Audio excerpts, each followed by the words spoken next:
You're listening to the Online Marketing Made Easy podcast, episode number 175. Welcome to the Online Marketing Made Easy podcast. Business advice so easy, you'll feel like you're cheating. And now your host, Amy Porterfield.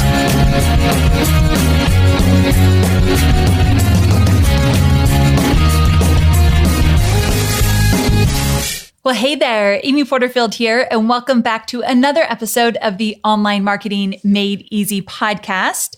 And today I'm talking about a topic I might file under, do you really want to hear about this? But I've got so many Instagram messages and Facebook comments, and not to mention my staff constantly nudging me about this topic. So I think it's time to tell my story. Now, some of you have heard how I've gotten started. You've heard some of my challenges along the way. If you are a devoted follower, you've heard some of the stories around how I got to where I am today. However, I'm going to go a little bit deeper today, and I'm going to share things that I've never, ever talked about.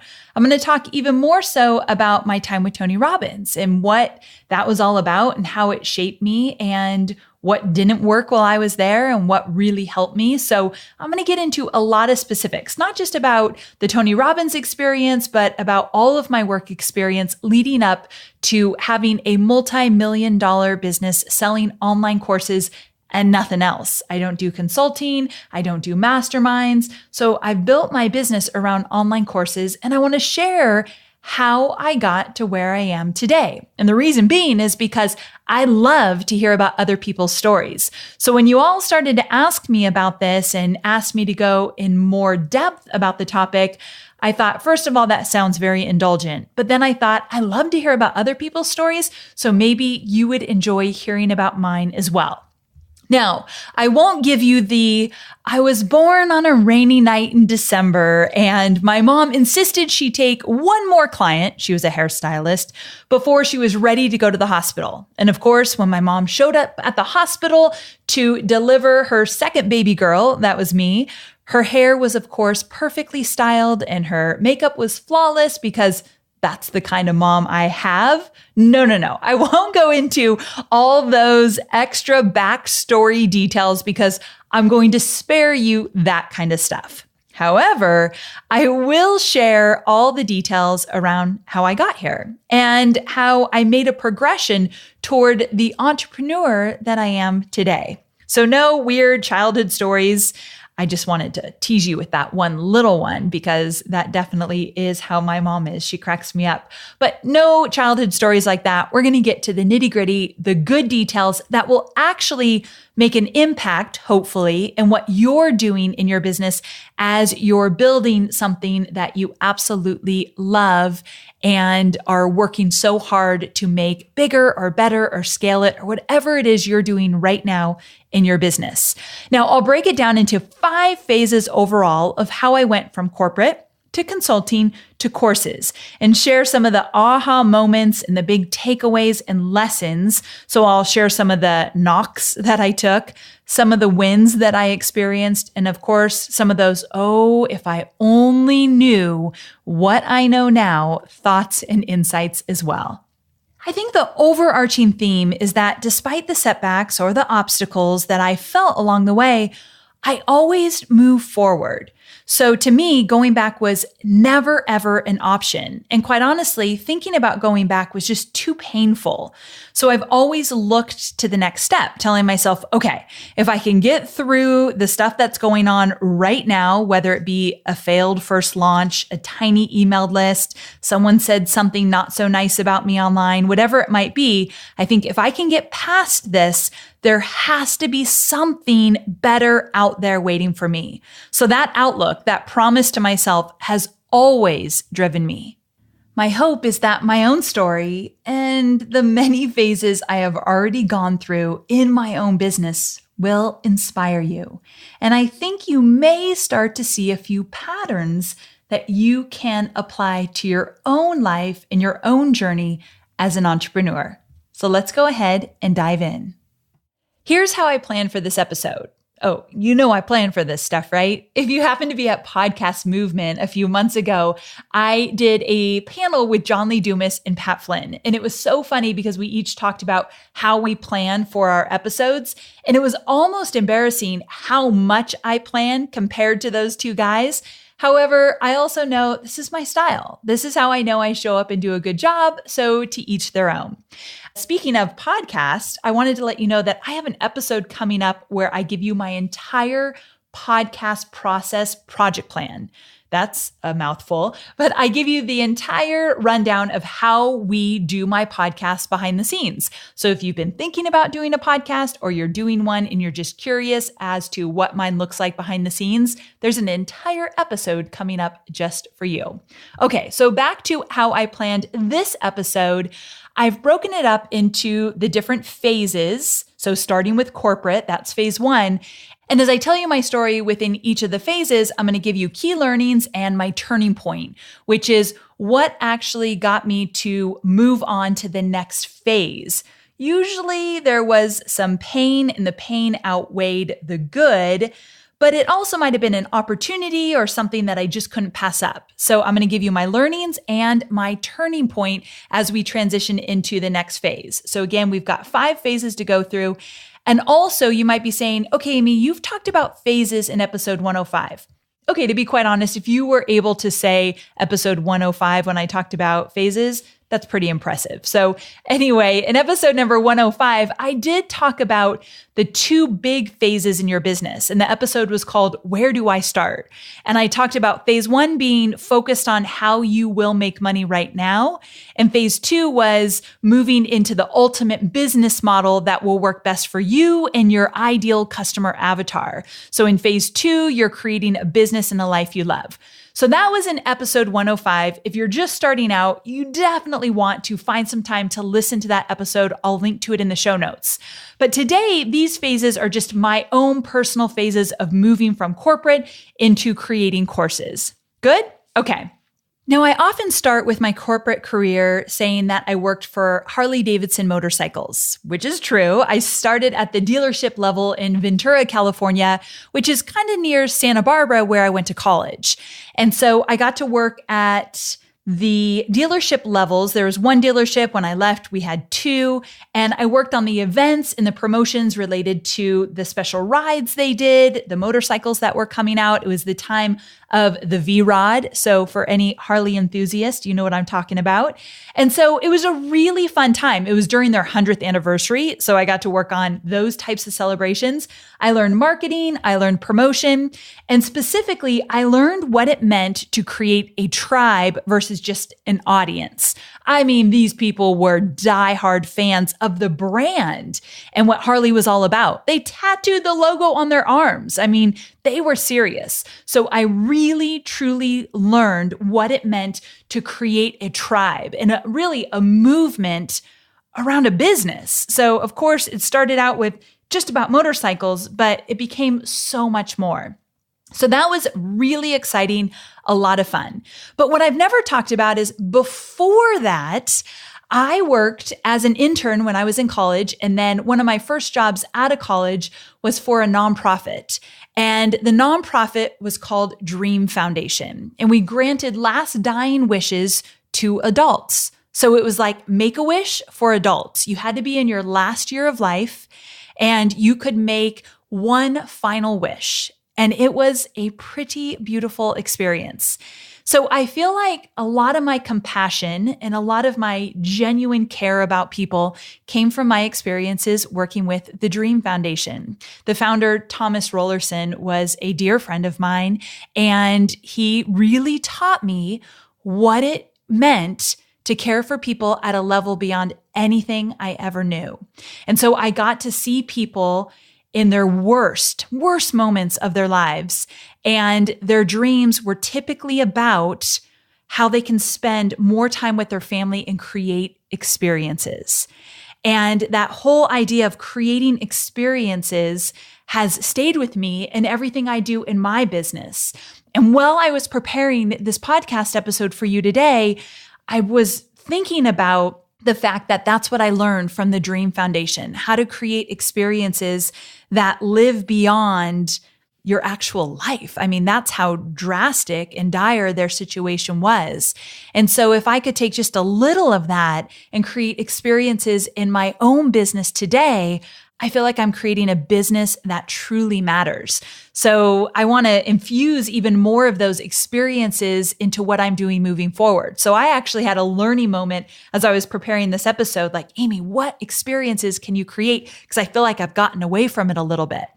So the Dream Foundation was one of my very first jobs out of college, and it is very near and dear to my heart. I'll link to it in my show notes if you want to check out what they're all about. Now, shortly after the Dream Foundation, I had a marketing/sales job in the publishing world, and that was pretty uneventful. And then I landed Harley. And I was young, so of course I was kind of experimenting with what would work. After Harley, you're never going to believe this, but I wanted to go back home to Orange County, and I landed a matchmaking job in Newport, California, Newport Beach. Matchmaking. Yeah, you heard me right. I don't know how this happened. I'm not really sure why I did what I did, but I actually was thinking it was more of an online kind of matchmaking job. I don't know what I thought it was, but at that point after Harley, I wanted to get into online marketing. And it was just my first thought about it would be cool to do something with the web and marketing, but I didn't know anything about the world I'm living in now, like zero. But I just had this pull to want to do more stuff online. Literally, that's probably how I would have talked about it. I want to do more stuff online. I didn't even know what that meant. But I decided to go with this matchmaking business thinking they had a lot to do with online matchmaking, and it didn't. It was actually people would come into the office and they would tell you about who they're looking for, some of their struggles with dating, their ideal candidate details and all that good stuff. And then I would match them with other people in our database. And the database was pretty much the extent of what was online. So it wasn't the type of job I thought, and it felt very high pressure sales. So I lasted 2 weeks. I don't like high pressure sales jobs. I'm not good in that capacity. And for all of you that are good in that, do a little happy dance, because that is a great skill to have. I'm not skilled in that area. But one kind of funny thing with that whole experience is that I was single and young at the time. And so these guys would come in and talk about their ideal mate, what they're looking for. They'd talk about their job they're in and their family. So I'd really get to know them. And of course, I'd filter it through, well, would I want to date them? And so every prospect that came in, I was thinking, maybe I could date this guy, which is not at all what I was allowed to do, nor did I do. I'm kind of a rule follower, but I couldn't help it. That's like human nature, right? So I was 1,000,000% not right for the job. Why do I bring that up in this episode?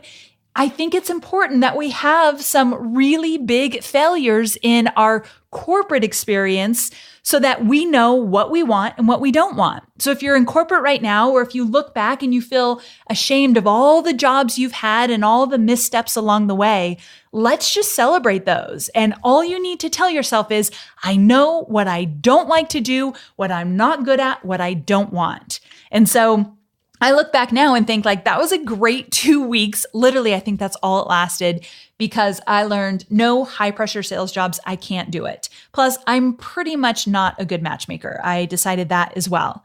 So fast forward just a bit, and I landed the job with Tony Robbins. And if you followed me talking about this journey before, you know that I was first offered a job at $30,000 to work in the creative department. And I couldn't take that much of a pay cut. At the time, I had started working for another marketing company. It was super boring. I don't even remember that much about it, but I had taken a job after the failed matchmaking job, and it was just a regular marketing job. And so I was making pretty good money though. So when they came back at 30,000, I thought, I can't take that much of a cut. So I said, listen, if something else comes about, you know my skill set, you know my experience, please do give me another call. And so a few months later, they called and offered me a job. I think it was around $60,000. It was for a creative manager, which meant I got to manage the team that is called Tony's creative team. And the creative team creates the content that Tony does on stage and in his digital products. Now, Tony is very much involved in that. So you literally are working beside Tony, creating this content, going into recording studios with him, going to live events with him, all that good stuff. So I managed that team. And I need to share with you that it was the best experience of my life and one of the most difficult experiences of my life. I was a very different person when I worked with Tony and the entire Tony Robbins team, and I was a lot more fragile than I am today. So one thing I haven't really shared is there were a lot of tears on site at the events that I would go and manage, because not only did I manage the team, but I was responsible for Unleash the Power Within and at one point or another Date with Destiny. If you know the Tony events, you know those names. So I literally would travel to the events and, like I said, work on the content that Tony would do on stage. I would debrief with Tony afterwards and we would just be by his side. Any kind of content idea he had, we would flesh it out with him. So if you watched that Netflix documentary, I've already mentioned this in another podcast, I'm Not Your Guru is the name of it. You'll see a girl in a black suit and she's with him a lot in the car leading up to it. That was basically me or somebody on my team. That's the role we would play. I learned so much. And I think some of my biggest learnings had to do with being resourceful, always finding a way. Also, content creation. How I create content today is literally how I learned to create content in the Robbins organization. And side note, if you're coming to my live event, and I'll link to the live event dates in the show notes, but there's one in October, one in December. And if you're coming to my live events, this is obviously recorded in 2017, I'm going to map out a content creation plan that I've never really talked about before. And it literally was derived from my experience with Tony Robbins. And I'm going to just go over how I get so much content created so quickly and the process that I go through personally, not with a big team, just me, because I create all my own content. So I'm going to share that with you at the live event. So if you're curious, I'd love to see you there. It's just one day, San Diego, and it's going to be an amazing event. Anyway, back to this. So content creation, being resourceful, these were some of my big takeaways. And I also had a moment at Tony Robbins, and I've talked about this so much before that I'm going to go through this story pretty quickly, but then talk to you about my turning point, why I decided to leave.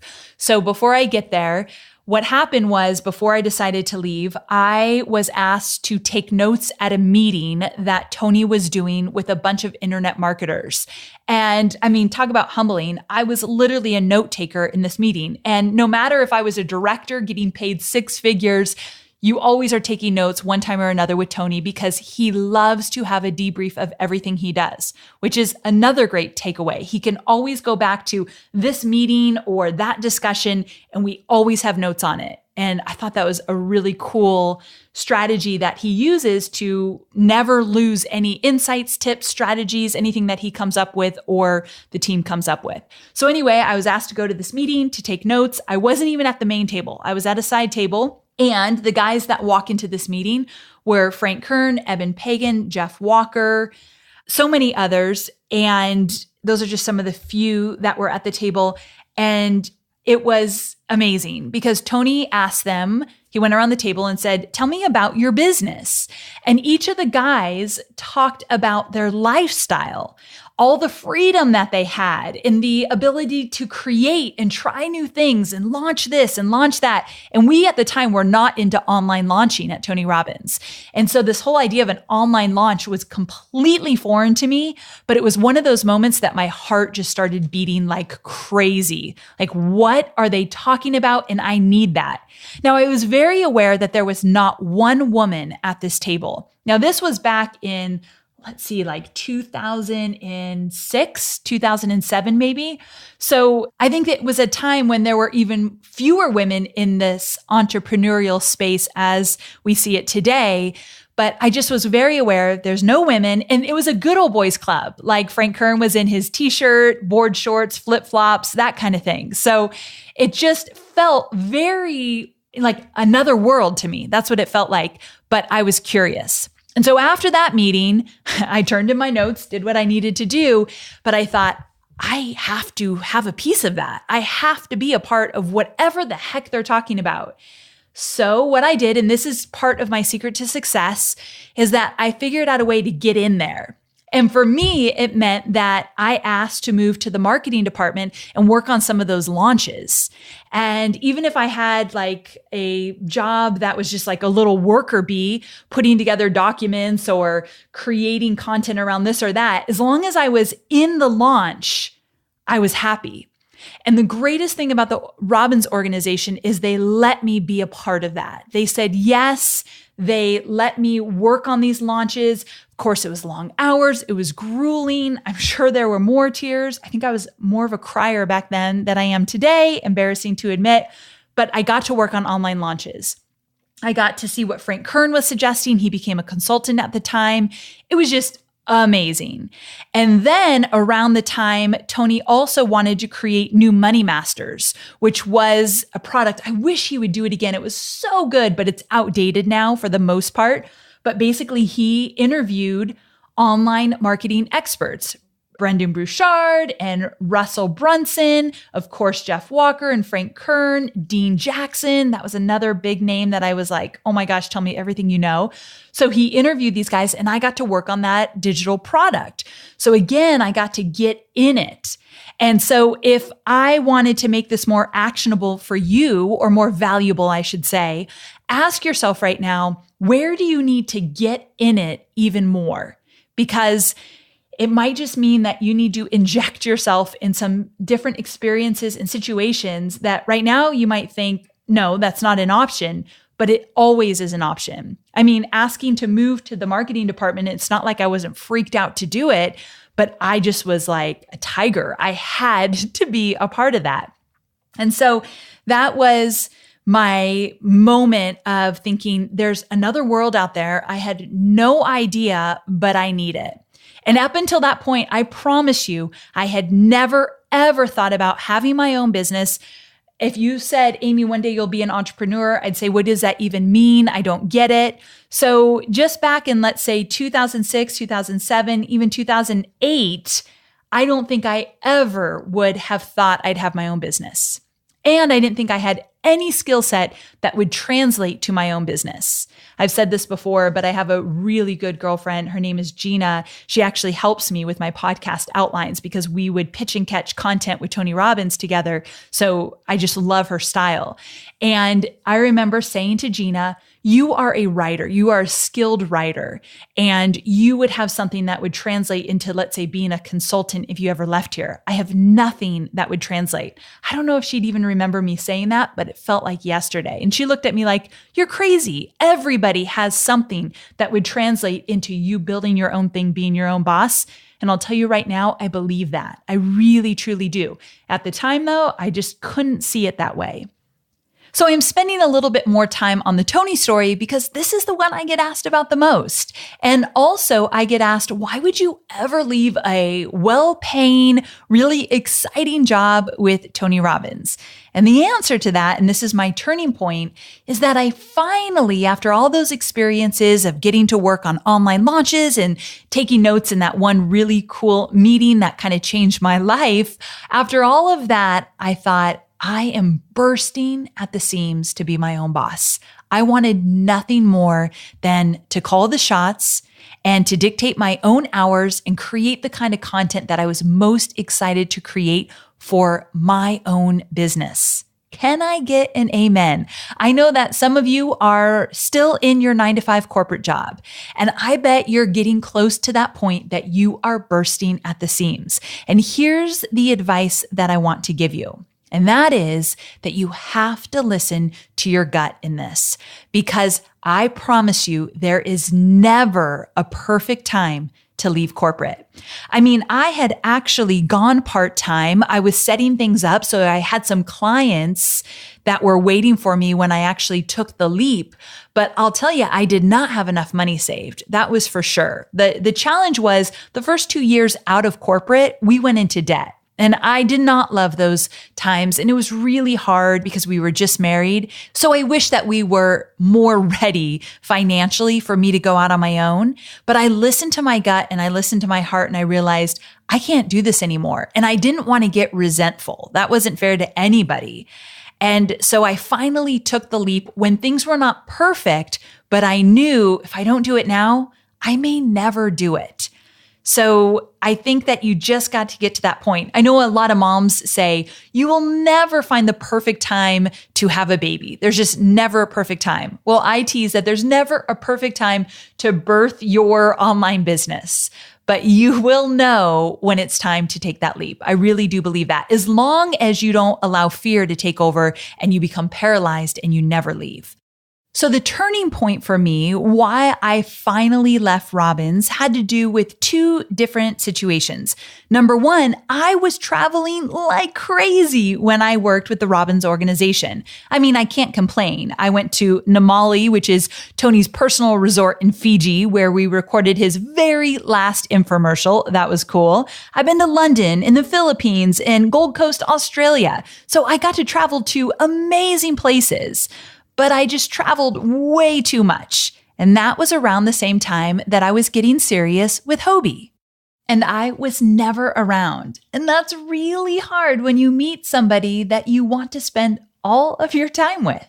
And I remember the first time J.O.B told me he loved me was in a really unromantic situation. We were literally at a red light in this busy intersection, and he was driving me to the airport to go on yet another trip where I was going to be gone for weeks. And he looked over at me and he said he loved me. And I was shocked because I didn't expect it in that moment. And I didn't say it back right away.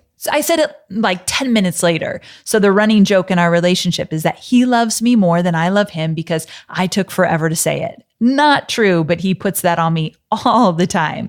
So the sad thing is, here this guy that I'm falling in love with tells me he loves me, and then I get on a plane and I'm gone for weeks and weeks. And when I'm gone, I am really working hard. So there's little communication, which is a bummer. So it became really clear that I wanted to spend the rest of my life with this man and I didn't want to be on the road all the time. So that was a really big factor. So essentially, I didn't want to travel that much and be away from J.O.B. And number two, I wanted to be my own boss and call the shots. And the last thing I'll say about that is Tony taught this story or this lesson around the need to burn the boats and storm the island when you finally make a really big decision and there's no turning back. And that's exactly what I had to do. So for me, burning the boats meant that I couldn't take any contractor work for Robbins. I couldn't go to one more event or do one more side job for them because I knew that was my safe spot. I would go right back into working for corporate again because I was so scared to go out on my own. So I really did need to cut ties, not burn relationships, just not really go back and continue to do work like one-off projects because that wasn't going to support and I needed to keep moving forward. So that's why I left Tony Robbins. Okay, so now we're going to transition into the next phase, which is what I did when I left corporate and how I started a business I absolutely hated. Yeah, there's some more hardships coming down the road, but before we get there, I wanted to let you know that for the first time, I created just a really quick cheat sheet that I think you're going to find incredibly valuable. What I did is I sat down and I thought about the 5 core lessons that I learned from being on the inside of the Tony Robbins organization. Lessons I learned directly from Tony that I use as an entrepreneur today. And these are big lessons. They have shaped everything that I have done in my business, from creating content to making big decisions to moving past the limiting beliefs. So there's mindset and there's business strategy. So I've never shared these in this way specifically, and I want to share them with you. So if you want to see a little insider's view of the biggest lessons I learned from Tony Robbins personally, then all you need to do is go to amyporterfield.com/175 download. amyporterfield.com/175 download. Or you can just go to the show notes of this episode, amyporterfield.com/175, scroll down and you will see a box to click for this freebie. It's one of my most favorite freebies I've ever created because it's really personal and you can apply it directly to your own business as well. So it's not just about me and my lessons, but I think you are going to be able to apply them as well and find them incredibly valuable. And they're kind of unique in the sense that I was behind the scenes for so long. So make sure to grab that freebie and let's move on. So during this time of transition at Robbins, one thing that I had going for me that was really cool is that I was learning social media. So Coach Deb Cole, I got to give her a shout out. She came into the office one day and she taught me how to use Twitter. And Tony was really big on Twitter from the minute he got on there. And he was doing all his own tweets, all his own content. So it was really cool. But we had sub accounts and I got to manage some of those. So I learned Twitter and then I was introduced to Mari Smith and I had coffee with Mari and she taught us how to get a Facebook page up and running for the Robbins organization. So I got to be a part of that as well. So I started to dabble with social media and I started to meet people outside of Robbins and it was like this whole new world. So that was really exciting. And then right around that same time, Tony was writing a white paper and Mari suggested that we hire Mike Stelzner for the white paper. So I became the go-between and Mike would write the white paper, Tony would give me feedback and I'd communicate it to Mike. And Mike and I became fast friends and he really became a mentor to me. So as we went through this project, he started to ask me a little bit about me and what I do at the Robbins organization. And I finally secretly shared with him that I was thinking about moving on and what I wanted to do. And he said, well, I'm starting this website called Social Media Examiner. We're still creating it, but if you want to come on board and help me out with a few things, I definitely could have some work for you. And I jumped at this opportunity for sure. I was really excited. So he actually was one of my paying clients when I finally took the leap and left Robbins. And he's been a mentor to me for years now. So right around that time is when I finally took the big leap and I went out on my own. So now we're moving into phase 2, which is all about consulting. And right around the time that I started to do work for Mike, he started to take me to Blog World, which is not even an event that you can go to anymore. But at the time, it was a huge event. And I would wrangle up people for him to interview for his brand new website. So weird, right? If you know Social Media Examiner, you know, it's crazy that, it was so new when I first started to work with Mike. And then from there, I started to get other clients and I was doing social media. I was in the trenches. I was creating posts and creating content. And I ended up with about 8 different clients that I would do their social media.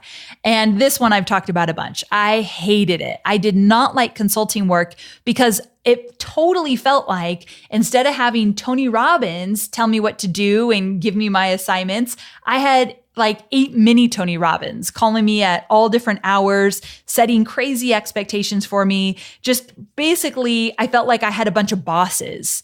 And so really, again, that comes back to my weakness in the sense that I don't know how to manage a lot of clients at once. Wasn't my strong suit. I'm a yes kind of girl. So I would want to say yes to everybody. And I was really, really overwhelmed. So I thought leaving corporate meant I would work less hours and have this beautiful freedom that all those guys around that table at that Robbins meeting talked about. I had zero freedom. So I had created a business I absolutely hated. And I stayed with consulting for the first 2 years of growing my business. I dabbled with an online course. I would do a lot of guest blog posting and interviews and videos for other people's products and all that good stuff. But really, I just hated it. I hated it so much. But here's one of the big silver linings that came out of it. Remember how I mentioned that Mike Stelzner would take me to Blog World and have me wrangle people for him to interview? Well, while I was there, a guy walked up to me and we just started chatting and we built a friendship. And he's just was a great guy and I loved what he was sharing. His name was Lewis Howes, which I'm sure you all know Lewis. He was known back in the day for LinkedIn. And so I just had this friendship with him and I saw him at another blog world and it was just so cool. I just loved the guy.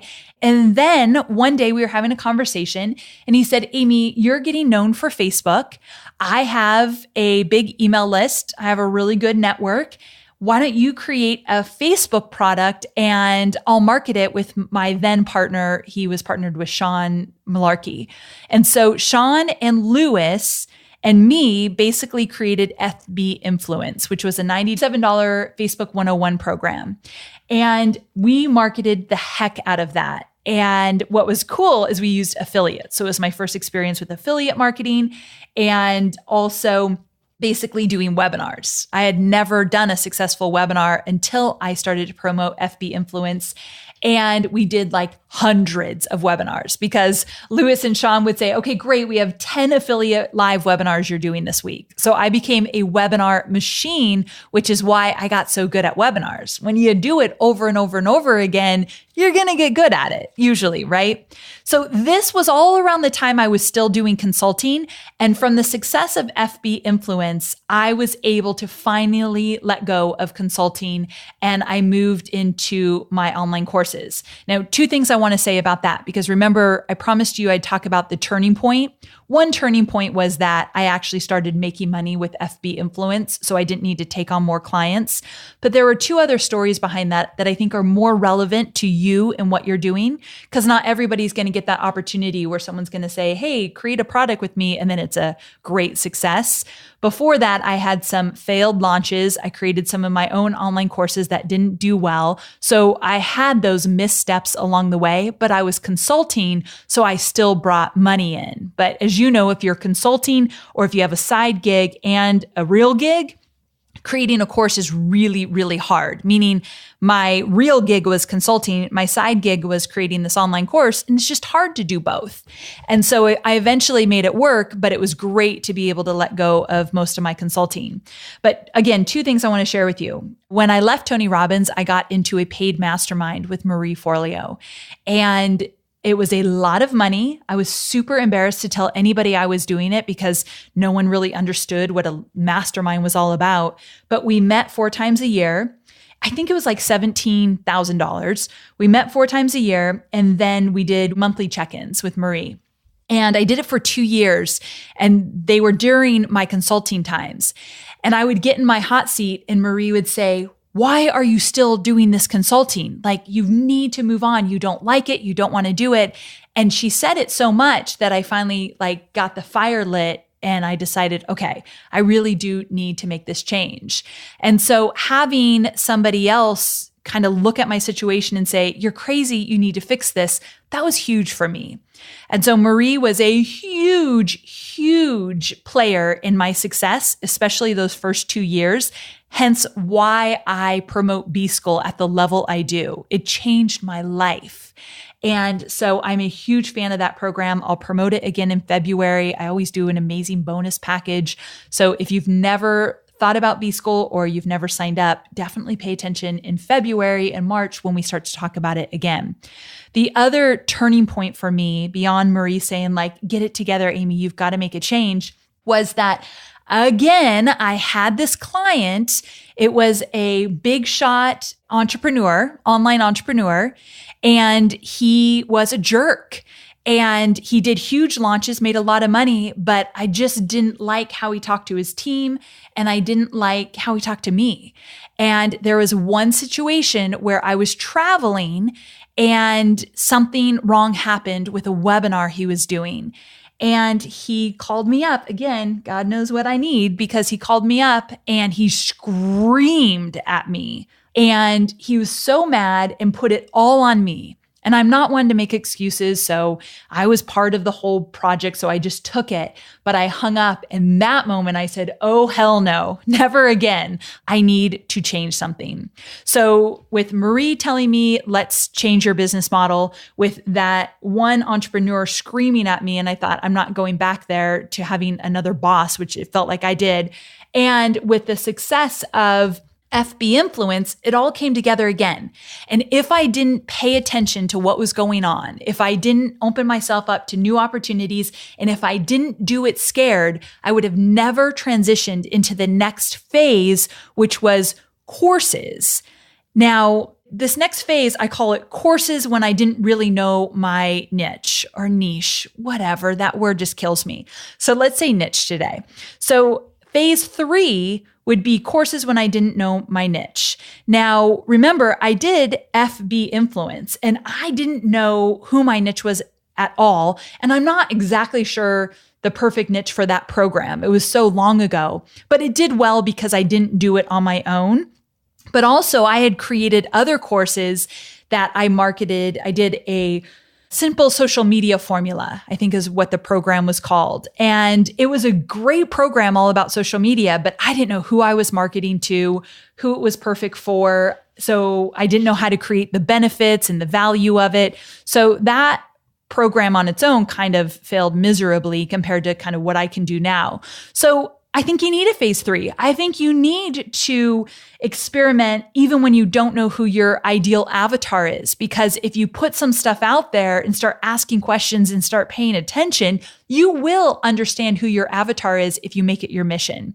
So that's why moving forward, I want to talk to you more and more about really defining your ideal customer avatar, because if I had done that sooner, I would have had success sooner.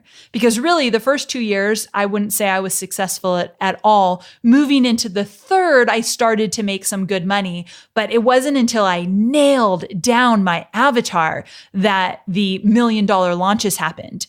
And so I guess I would say that my big learning was, okay, I have these courses, I have great content, I've gotten some good traction, but who do I really want to talk to and who really needs what I want to create? So phase 4, I told you we'd move through the last phases pretty quickly. Phase 4 is courses when I actually nailed my niche. And let me tell you what that looked like. So I believe that the Profit Lab, it first started as the Facebook Marketing Profit Lab and then moved into just the Profit Lab. I think that's when I really nailed down my niche. And I had marketed the program a few times and did well, but I still knew I hadn't really nailed it in terms of who I was talking to. And here's how I know that. And here's how you might know as well. People would get into my program and they would ask me questions, and I genuinely wouldn't know how to answer their questions, which made me very nervous, made me feel like a fraud, made me feel less than, because here I had created this beautiful product. I put my blood, sweat, and tears into it. People joined, they'd ask me questions about the content and how to navigate this or troubleshoot that. And there were some people that I just couldn't help. Who were those people? Well, they had a brick and mortar shop, so they wanted to know how to get more foot traffic into their store. I had never done that before. And I knew from the beginning, my special sauce would be, I only teach what I've actually done. That's the beauty of teaching online marketing. You can do it first and then teach it. And that's how I like to do things. And so I didn't know how to support someone in a brick and mortar store. And then someone would say, Amy, I sell t-shirts on Etsy and I need to know how to build up my Etsy store. And I joined the Profit Lab in order to grow my email list. But how do I grow an email list with a physical product? And what do I do on Etsy? I knew nothing about physical products as well. And so after this happened a few times, and it wasn't like the majority of people in the program, it could be like 2 people out of 500, and it still hit me in my gut. Like I knew something was off. And so because I knew I was attracting some people that were not right for my program, I had decided I'm going to put a stake in the ground and I'm going to say who this program is for. So one of the last times I launched Profit Lab, I finally got the courage to say, if you are creating an online business where you want to sell an information product, so an online training course of some kind, it doesn't matter if you're yoga or marketing or breastfeeding or whatever it is, a voiceover expert, whoever you are, if you want to create an info product, a training course online, I am your girl. And that's who this Profit Lab program is for. And I said it on a webinar, and then I literally wanted to hide under my desk because I thought, well, there it goes. I'm going to get like half the number of sales because I just told a bunch of people they were not right for my program. And you probably have guessed, I was wrong, because it literally, I think, made people say, oh, then I'm in. I'm your girl, or I'm your guy. This is perfect. I need this program. And the funny thing is, and I've been told that it works this way, but I didn't believe it till I experienced it firsthand. I still get people that have brick and mortar, and I still get people that have physical products, but they know before they join, that's not my specialty. But if they like me, they like my teaching style, and they could be resourceful and kind of figure out how what I teach would work for them, by all means, knock yourself out. And that's cool. I love that. And now I embrace it. And I'm not scared to say, I've never marketed a physical product on Etsy. I do not know, but let me give you some resources that will help you. Now I stand confident in that. Before, it made me feel like a failure. So here's my lesson to you in this. You don't need to know everything. You can't know everything, and that's okay.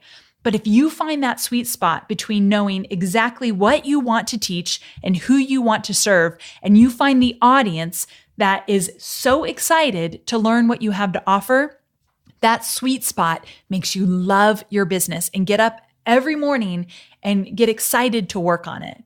And it took me a while to get there, and that's okay. You don't have to be there right now, but it is something that you want to strive for 1,000,000%. So I think in phase 4, when I was creating courses and I actually nailed my niche, that's where the confidence soared. And that's when I thought, okay, I actually have something going here that I know is going to work. I've seen it work for me. This is something that's repeatable and scalable. It was really, really exciting. And so from there, moving into phase 5, and phase 5 is creating courses with serious scaling. So having a product suite, automation, knowing when to say no, knowing when to say yes, that would be phase 5, which is where I am now. And it still comes with challenges and heartache, and I still find myself wavering in that confidence area at times, but I snap back a whole lot quicker than I've done in the past. So now in phase 5, I have a product suite, List Builders Lab, courses that convert, and webinars that convert. I'm creating a brand new program for the first time in a while that will come out in early January. Super excited about that one. And we actually haven't nailed down the topic. I have a few that I'm excited about, but I'm going to let all you decide which one you want it to be. So look for a survey from me soon if you're on my email list. And so things are amazing, and I feel like I have a business I love. Am I done growing? Heck no. There's so much more we want to do and experiment with.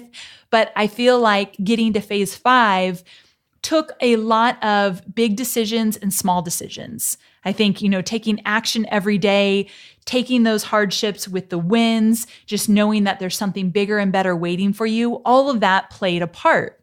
Now, in phase 5, I've gotten really good about saying no to opportunities that look very appealing to my ego, but won't make an impact for the audience that I'm serving. So let me give you an example. What just happened last week? There was a big organization that reached out to me, an organization that I actually love, and I participated in some of the things they did early on when I was just getting started. So they're near and dear to my heart. It's a marketing organization. I'll stay away from the name because I don't know if they care if I mention them or not in this capacity. So what happened was they reached out to me and said, Amy, will you talk about webinars? We're doing a summit and we'd love for you to teach on XYZ. And they were going to pay me to do it, which is very rare. So that's really cool.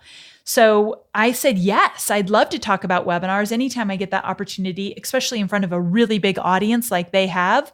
I say, bring it on. So they asked me to put together the outline for my talk around webinars. And when I did so, they came back and said, okay, well, we want you to teach webinars in a capacity of list building, but not selling. The audience you're going to be talking to, more B2B, they are not going to use webinars to sell anything, but more so attract an audience and list build, which is great, but not what I teach. And so although they had a huge audience that I really wanted to get out in front of, because it's not all just B2B who aren't selling on webinars. I think they have my audience, but they wanted me to teach in a way that wasn't congruent to how I teach webinars. And so I had to pass it up, but I was very clear, like, nope, this is not a right opportunity for me. And you wouldn't want me to come on your summit and talk about something that you aren't totally on board with. Like, I talk about using webinars to sell, and everything you teach in your webinar all leads to your sell, whatever you're selling, online courses usually. So it's easier in the phase I am in my business now to know instantly, oh, that's right for me or that's not right for me. And it's also easier to know when I say yes for my ego versus what's best for me and my audience.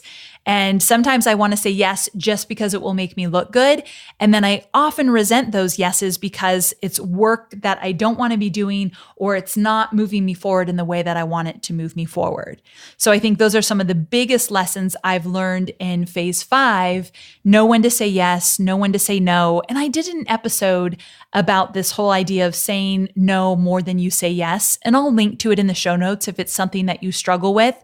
But I think it's really important to kind of get that in check even before you hit the phase I'm in now. Knowing what's best for you and your audience and knowing how to let go of the opportunities that are just the next shiny objects, so very important. Or in the case of this marketing promotion I was going to do with this other business, saying no because I knew that I know my core message now and I know what I teach and how I teach, and I don't want to sway away from that. So that was another big aha moment for me as well. So there you have it. Let's jump into the wrap up. So I want to leave you with this. Where you are right now, no matter if you're just starting out, no matter if you're starting again for the 5th, 6th, 7th time, no matter if you are in corporate right now and your entrepreneurial hopes are a side hustle, no matter what, you are exactly where you need to be. Because when I look back at all these phases that I just went through with you, I know that if any one of those phases was different, I might not be where I am today, growing a business I love, creating projects, and doing the kind of stuff and the kind of work that I really, really enjoy. Maybe if I did something different around phase 2 or phase 3, I wouldn't be here today. So I think that everything happens for a reason. And I think that you always need to be making decisions, moving forward, taking action, and realizing that you don't have to have it all figured out. For sure, you don't have to have it all figured out. I feel as much as making decisions and taking action are important, having a little faith that it will work out if your heart and your mind is in the right place, I believe that. So just something to think about. I thought it would make sense to end with one of my very favorite quotes from one of my very favorite entrepreneurs, Shonda Rhimes. She's the creator of How to Get Away with Murder and Grey's Anatomy and so many other cool things. And she just recently reinvented herself by leaving network television and she's going over to Netflix. I love it. I love that if you've been an entrepreneur for a while, you can always reinvent yourself. You can always change course. That's a conversation for another podcast, right? But I wanted to read a quote from Shonda that I think you will absolutely relate to. At least I hope you will. And here is that quote. I am not lucky. You know what I am? I am smart. I am talented. I take advantage of the opportunities that come my way, and I work really, really hard. Don't call me lucky. Call me a badass. I mean, amen, right? I call you a badass for sure. You're showing up every day, you're doing the hard work, and you're taking advantage of the opportunities that are coming your way. And I think that definitely deserves a little happy dance, to say the least. Thank you so very much for being with me here today. I feel very lucky that I got to share my story. And my hope is that you found some value, lessons, some aha moments along the way as well. I cannot wait to talk to you again next week. Bye for now.